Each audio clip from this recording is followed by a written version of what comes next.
YouTube? Night Edge here again. Got another little quick review for you of a really cool little knife. This one got off of Monterey Bay Knives website. This is the Monterey Bay Knives, see if I can do it right, Rosalinda. Really excited to get this one. This one kind of comes and goes. I don't know if they're available right now. I'll link it down below if you want to check out the description. Periodically they are available on Monterey Bay Knives, little Monterey Bay Knives logo, and it is, as you can see on the spine right there, a Ray Laconico design. So pretty cool. We're going to go ahead and get specs out of the way and everything. We'll pull a measurement on it. So if you go from the tip of the blade all the way to the butt of the handle there, you're looking right at 8 1/4. Yeah, a little over, yeah, right at 8 1/4. Blade length on this thing, total blade length overall, right at 3 3/4. If you go all the way right here to where it meets up, with the handle, if you go to where the cutting edge ends, you're looking right at 3.5 inches of cutting edge. Got a little bitty sharpening tool right there. Get the calipers out, zero them out, do a measurement on the thickest part of the spine. Looking at 139 thousandths. Flip it over right there behind the edge, and right around 20 thousandths. It's a pretty slicey little guy. It's got a little hollow grind on it. I would say that's a hollow grind, right? Let's see, we get some straight edge there. Yeah, it's a hollow grind. Compound grind actually, because it slants that way and it slants that way, right? Yeah, and you got kind of a little flat area up in here. So anyway, all right, put the Mr. Eddie metal tab back up. All right, so we'll go ahead and do size comparisons. That's the Spyderco Paramilitary 2. So about the same size as a Para 2 as far as overall length goes. Definitely a lot more cutting edge than the Para 2 for sure. A lot more blade than the Paramilitary 2, and that's the Para 3. Obviously a lot larger than the Para 3. So what I would consider a full-size knife, definitely in my mind every bit of a full-size knife. So about the same size as the Ritter Hogue RSK MK1 in overall length, and your Rat Model 1 about the same size as that, definitely larger than the Rat Model 2. So that's about what you're looking at. Full-size knife, 8 1/4 inches overall, 3.5 inch cutting edge, 3 3/4 blade, so every bit of the definition of what most people, including myself, would consider a full-size knife. Go ahead and get the scale out here.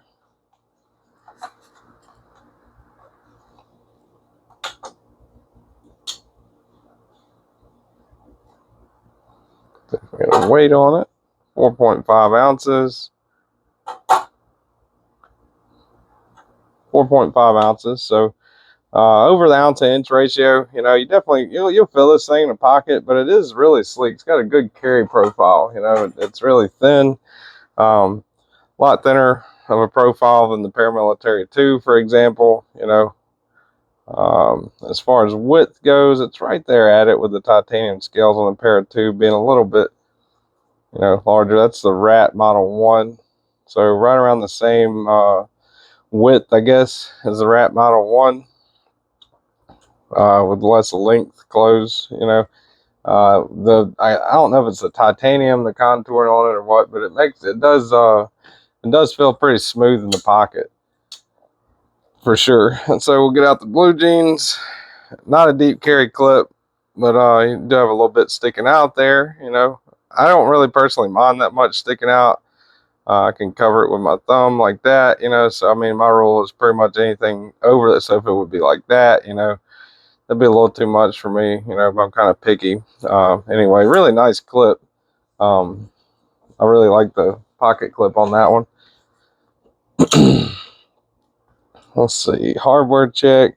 This is a T8 in here. All right. Captive pivot, that's a good thing. T8 on the pivot. Body screws, that's a T8. T8. T8. So T8 all the way around, including the pocket clip and the pivot and a captive pivot. That is awesome. So no issues with the hardware. Let's see. Let's do a double check on this. Where's it at? I'm not sure. If you look inside of here, you can see it's got a... Yeah, well, no, maybe not. Might be wrong about that. Thought it had another little screw in there. It's got one on the thumb stud though, so it's a one-sided thumb stud, which I don't really mind. I mean, some people don't like it. You know, if you're a symmetrical kind of person, now you can loosen this one with a T8. It's a T8 loosen it right there. So that's a good thing. I think the only thing on this that's any different would be the inside. Which, yeah, that's a T6 in there. So T6 on that little part right there, and T8 on that. So even T8 on that one side on the thumb stud. So pretty good all the way around with hardware. You know, have absolutely no issues with hardware at all. So that's a good thing. The action on this thing is awesome. I really love that. You know, Ray Laconico's profile is historically like a kind of like a low profile, I guess what you call like minimalist knife design. You know, just like a straightforward profile. You know, his knives when you know you're looking at a Ray Laconico design, definitely stick out with their kind of just knife profile. You know, just as much as like Elijah Isham stuck out with the weird alien design, right? So now you can definitely tell that Laconico designed this. You know, it's the only matter of fact, the only billboarding on this knife or logo or anything is Laconico there, and then you have, let's see, where's it at? Pretty good when I got to try to find it, but if you look in there, you see that it says ZDP 189. That's the steel. So this is jacketed ZDP 189, which is awesome. The edge retention on this thing has been just outstanding, man. I've cut so much stuff with this, and it's still, you know, it's still pretty sharp. So definitely a good steel there for sure. I believe it's satin finish on there. You know, I really like the grind. I like the finish. I like the way it looks. As far as ergonomics goes, this is a super comfortable knife. They contoured the titanium. It feels really nice. Choke back, choke up. You can kind of go up to right there. And while on a lot of knives that would be uncomfortable, on this one in particular, I don't know why, but it feels pretty locked in right there, even sitting on that hump. That's, you know, it's kind of unusual whenever you look at it, because most of the time, you know, if you're sitting up there when you're choked up, it's you know, kind of like uncomfortable and not really ergonomic. But on this one, there's no issues at all. The pocket clip, I believe, well, maybe not. I don't think the pocket clip is reversible, so that's a bummer for lefties. It's got a little bit of a lanyard hole, so that's good. There you go with the back spacer. You can see in there a little bit of milling on the frame inside, on the liner anyway, a little bit of milling. And that back spacer will kind of help keep lint and, you know, crud and stuff out. So that's a good thing too. I think it's also a titanium back spacer. The action on this thing really sticks out. Front flipper right there, a little bit tiny front flipper, but it works really good. I'm terrible at front flipping, but I have no issues front flipping this most of the time. Thumb studs, got no issues with that. It does have a fairly weak detent, so whenever you go to, if you got it like this, if you shake it, it'll come loose. You know, if you just shake it. Now shaking it a little bit, not really going to do much, right? So, but if you shake it really hard with one good shake, it will come open. So that's one thing to keep in mind there. Yeah, the action on this thing is just incredible. As soon as you clear that first detent right there, which is right there, as soon as you clear that, it's shutting. Yeah, it is guillotine at its finest, I think.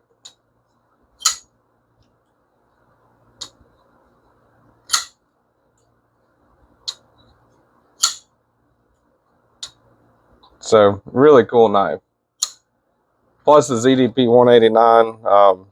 You know, hard to find anything bad about this knife. The sharpening choil could have been a little bit bigger, maybe, you know, or they could have just done away with it completely if it's going to be so small.